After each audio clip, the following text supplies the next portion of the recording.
குடியிருக்கும் அப்படிங்கிற என் நெஞ்சில் குடியிருக்கும். நாற்காலிக்கு நேத்து கட்சி ஆரம்பிச்சாலாம் இன்னும் 2 வருஷத்துல நான் முதலமைச்சர் நாற்காலிக்கு வர போறேன்ட்டு.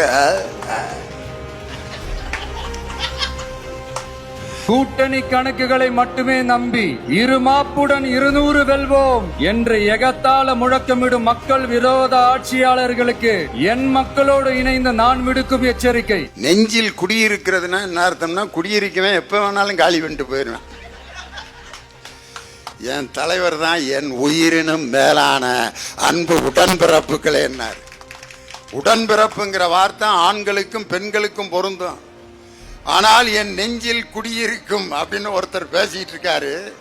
குடியிருக்கிறவன் வாடகைக்கு குடியிருப்பேன், லீஸுக்கு குடியிருப்பேன், ஓசியில கூட குடியிருப்பேன், எங்க குடியிருக்கிறோம் தெரியாமையே குடியிருப்பேன். அவன் என்னைக்கு வேணாலும் காலி பண்ணிட்டு போயிடுவான். பணம் கொடுத்தா ஓடிடுவேன், பணம் கொடுத்தா வருவேன், பணம் இல்லைன்னா ஓடிடுவேன். தொடங்கின வார்த்தையே தப்பு. நெஞ்சிலே குடியிருக்கும்.